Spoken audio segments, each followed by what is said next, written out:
আপনি যদি ইউটিউবার হয়ে থাকেন তাহলে অ্যালগোরো নামের ইউটিউব চ্যানেলের সাথে আপনি অবশ্যই পরিচিত এবং তার থাম্বনেল দেখে আপনি ক্লিক না করে থাকতে পারবেন না। আর সে কিভাবে থাম্বনেল তৈরি করে আজকে আপনাদের সেই টিউটোরিয়াল দেখাবো। ভিডিওটি লম্বা হবে কিন্তু 100% কার্যকরী। পিক্সেল আর্ট থেকে আমি এই থাম্বনেলটি তৈরি করব, কিভাবে তৈরি করব আপনারা ফলো করেন অবশ্যই পারবেন। এখানে যে প্লাস আইকনটি দেখছেন সেখানে ক্লিক করব, ক্লিক করার পরে নিচে চলে যাব। নিচে দেখতে পাচ্ছেন কালার ব্যাকগ্রাউন্ডস, এখান থেকে আমি রেডটা অলরেডি সেভ করে নিলাম কারণ রেড ব্যাকগ্রাউন্ড লাগবে অ্যালগ্রোর থাম্বনেলে দেখেছেন হয়তো। এবার আমি যেটা করব এটা হচ্ছে আমার হোয়াইট ব্যাকগ্রাউন্ড কালার। এখানে আমি থাম্বনেলের আকারটার সাইজটা সিলেক্ট করে নেওয়ার পরে এবার আমি চলে যাব আমার টুলস আছে যেখানে হচ্ছে ড্রয়িং করার জন্যে। এখানে আছে ড্রয়িং আসার পরে স্টেপগুলো ফলো করেন, তারপরের যে পজিশনগুলো আমি করছি সেম এইভাবে আপনি কাজ করতে থাকেন, দেখবেন হবে। তো আমার এখানে ব্ল্যাক কালার লাগবে না, আমার অন্য কালার লাগবে, তো আমি অন্য কালারটা সিলেক্ট করে নিচ্ছি। দাঁড়ান, আমার সিলেক্ট করা হয়ে গেছে। এবার আমি কিভাবে কী করি দেখেন, এই যে লম্বা একটা দাগ দিলাম, এটাকে মিশিয়ে দিলাম, এটা ভুল হয়েছিল।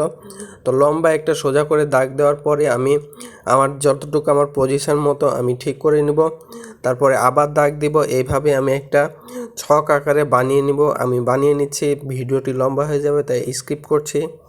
আমার ছকের মতো করে দাগ দেওয়া হয়ে গেছে। এবার আমি সাইডে একটা মার্জিন দিব, মার্জিনটা দেওয়া হয়ে গেলে আমার এখানে অলরেডি কাজ অল্পটা আর বাকি থাকবে, তো আমি মার্জিনটা দিয়ে দিলাম সাইডে। দুঃখিত, যে মেন ভিডিওটা ছিল সেটা কোনো কারণবশত ডিলিট হয়ে গেছে, আপনাদের ভালোভাবে দেখাতে পারলাম না, তবে আমি বুঝিয়ে দিচ্ছি কিভাবে করবেন। এভাবে তো আপনারা ছক একটা করে নিলেন, ছক করার পরে সাইডে দাগ দিয়ে দিয়েছেন আশা করি। এবং এগুলো করার পরে আপনাকে কি করতে হবে, আপনারা তো লিখতে পারেন, সাইডগুলোতে লিখে নেবেন যেগুলো আমি যেভাবে লেখা আছে। ওগুলো লেখা হয়ে গেলে কি করবেন আপনাকে দেখাই। লেখা তো হয়ে গেল, তাহলে মিডিলের ওই যে ছকটা আছে সেটা দিবেন কি করে আমি দেখিয়ে দিচ্ছি।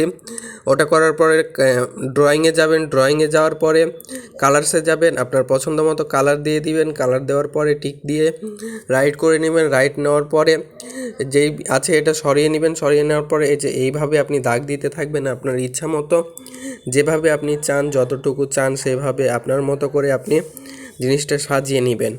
কারণ এটা নির্ভর করেন আপনি থাম্বনেল কিভাবে বানাবেন।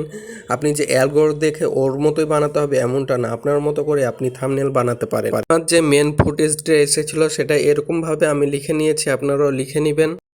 মেন যে থাম্বনেলটা সেটা হচ্ছে এটা। আপনারা যদি কেউ লিখতে না পারেন কমেন্ট করেন।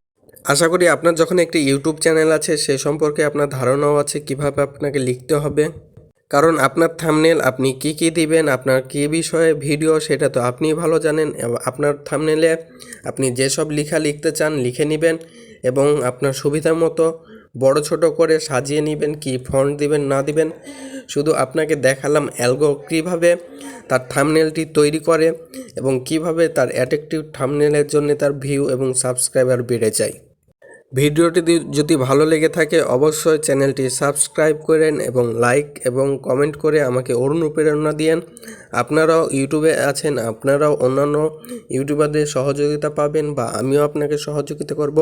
এভাবে একে অপরের পাশে থাকব, অবশ্যই পাশে থাকেন।